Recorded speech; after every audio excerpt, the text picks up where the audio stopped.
Welcome back to another episode here on Mountain Men Axes. And today we have hung the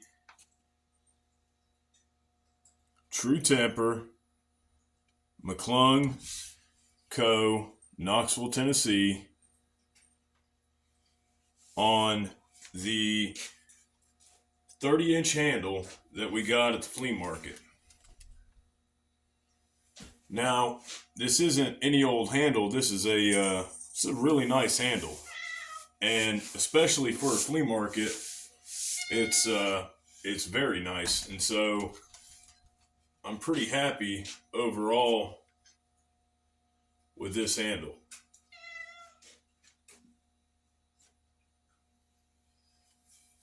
So what I'm doing right now, I've got the head fit, which, I mean, it's sitting a little more open than I would like, but with jersey patterns, they're harder to get them to turn down.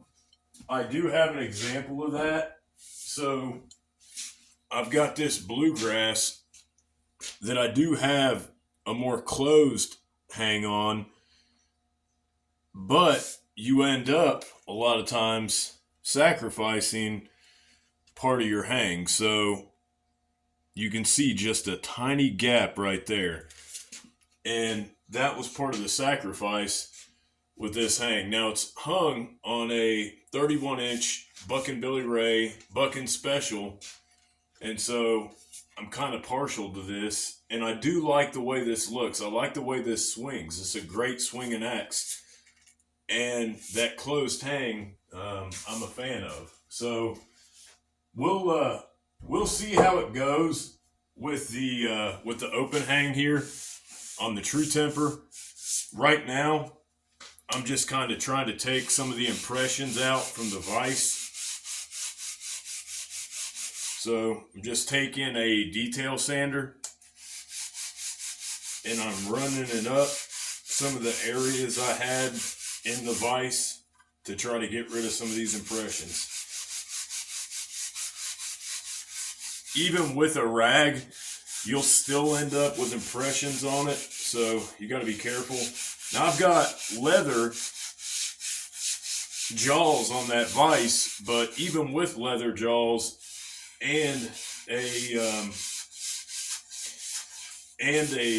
rag, it still will leave impressions.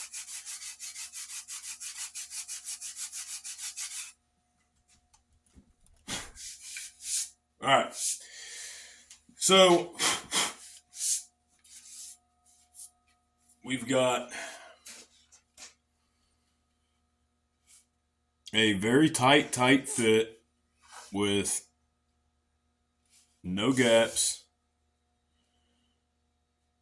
none in the back, none on the side, none in the front, and none underneath. So now it's time to try to make that same thing happen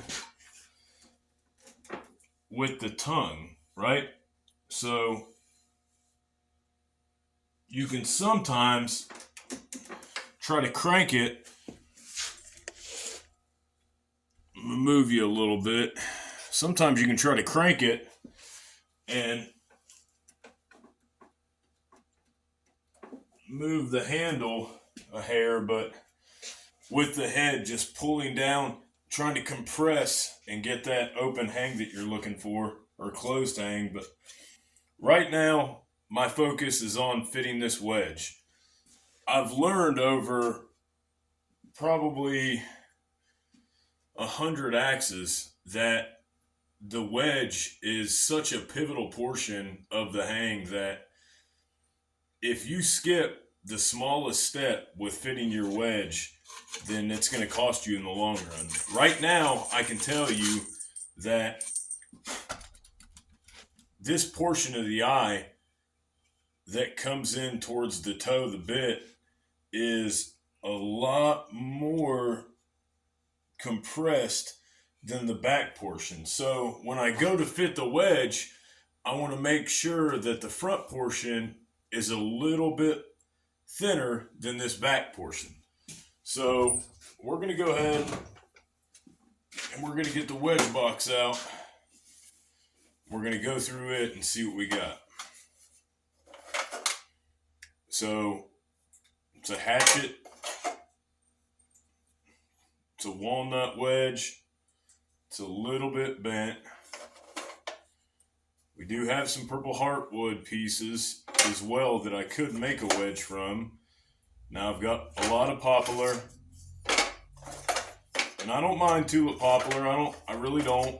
I think it has its purpose. That is a nice piece of walnut right there.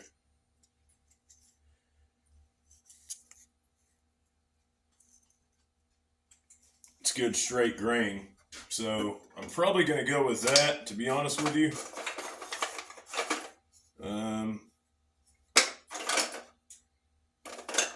Everything else I'm seeing is really good poplar wedges, like good quality poplar wedges, or I could make my own wedge. I could make my own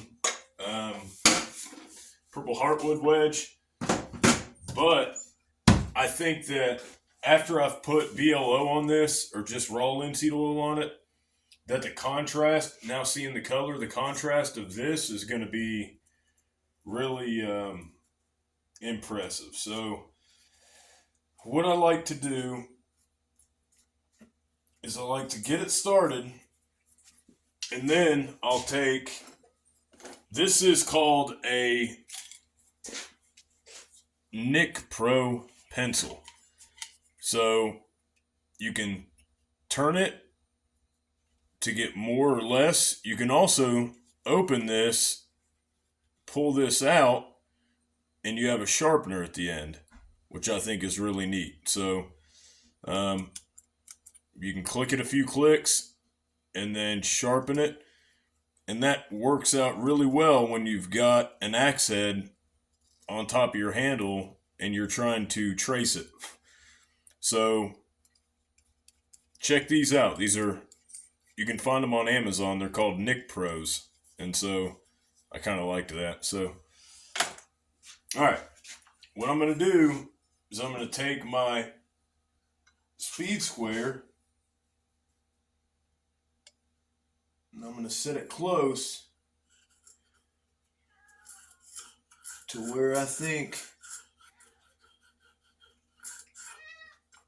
that it needs to be cut. Now I'm leaving myself room because I'm not only going to roll this front portion to match the front of the eye of the axe, but I'm also going to be taking some material as well. So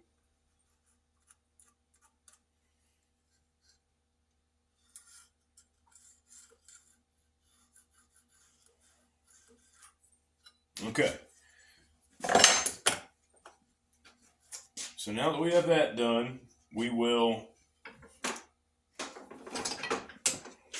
take the axe out. And I've said this several times. I don't think I've done it, but I do like to score the wedge. That way, if it does break, it tends to break in the area that you scored it.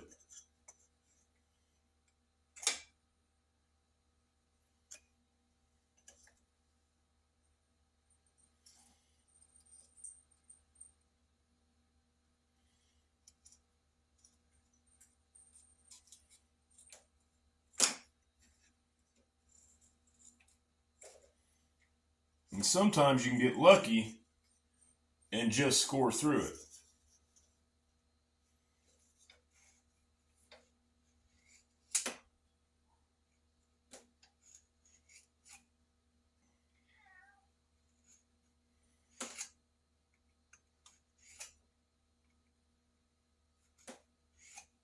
Okay, so what we're going to do now, I'm going to close up the vise, and we will hold on to the additional portion of the wedge. Now, this isn't a super wide wedge, but I happen to know that it's plenty wide enough to fill the gaps in the eye. So you got to be careful. You don't want to get in a irky-jerky situation. You want to just go nice and easy, right? It starts to bind on you. Just lightly do it. Don't put any pressure downward. Remember, as you're going down, you're getting less and less material. So, there you go. Now, is that perfect and is that exactly what I wanted? No, because the bottom came off a little bit. But I do believe that we'll still be okay.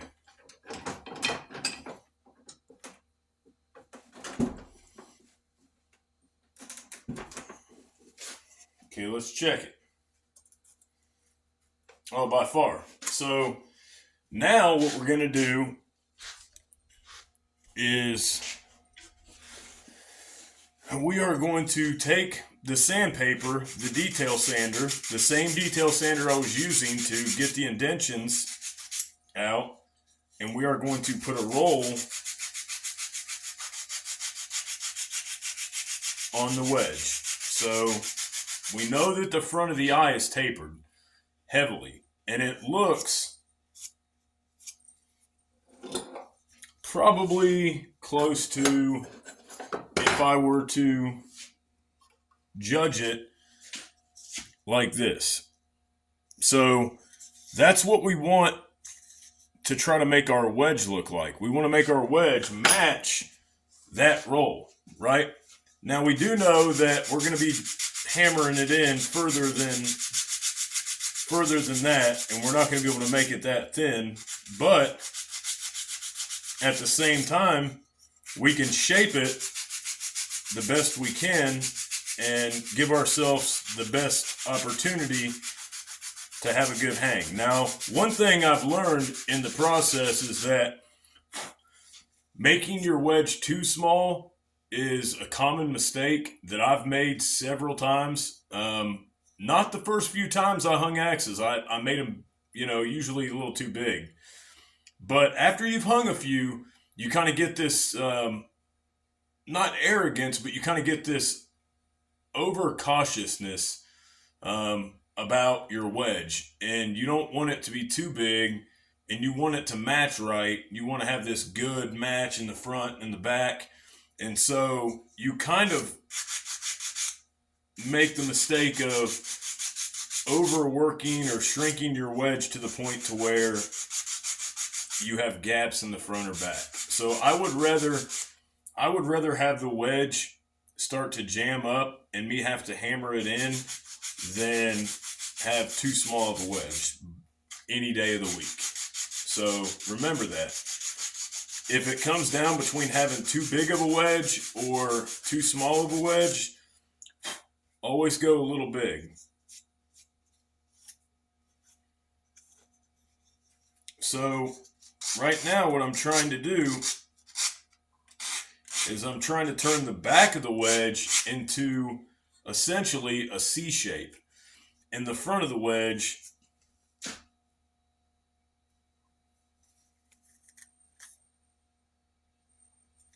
into an A shape. So you have an A shape and a C shape, and that's what we're trying to match.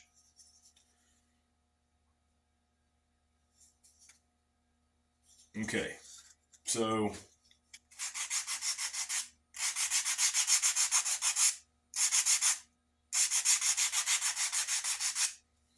we'll continue.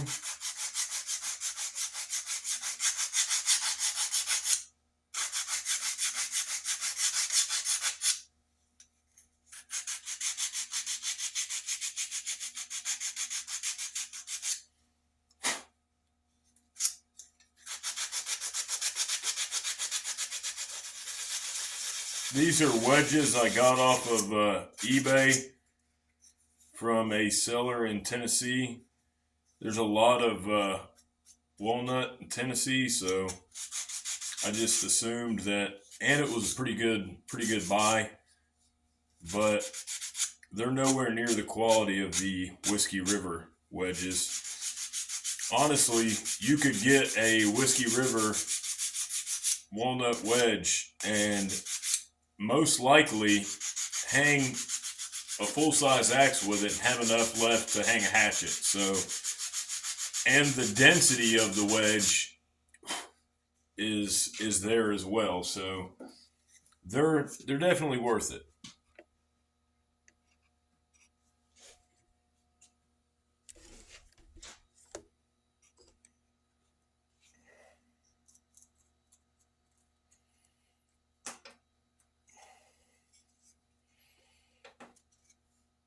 Okay, so I can tell you that my wedge goes up. I can see the bottom tilts in and my wedge goes up. Now, if I were to put a straight edge against the back of this,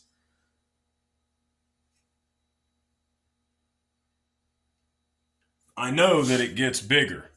Same with this. I know that it gets bigger. So, it's not ready yet. Well, it's almost ready. It's just not there yet. So, I'm just going to take a little bit more off this front side just so it doesn't crack prematurely or I don't run into any issues.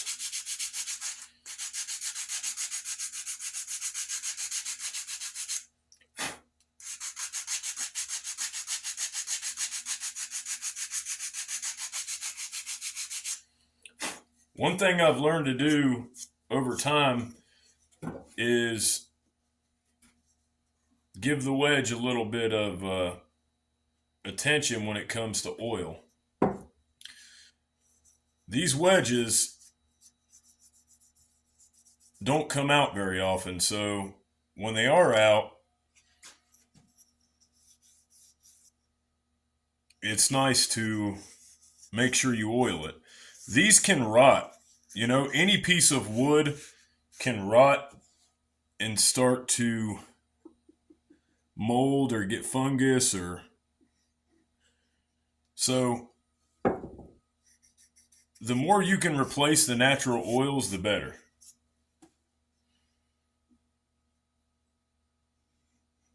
A lot of people think too, a lot of people ask, well, if you're putting oil on it, is the wood glue going to stick? Yes, the wood glue will still stick. So that's not an issue.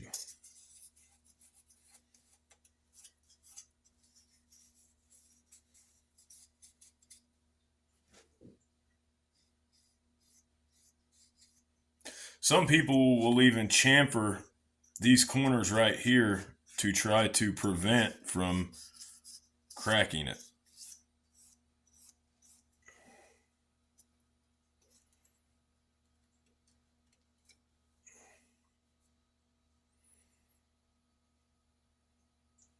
This should be a pretty good fit. So now that I've got it set, let's see if we can turn you guys towards it. Okay, now that I've got it set, I want to go ahead and add a little wood glue to it.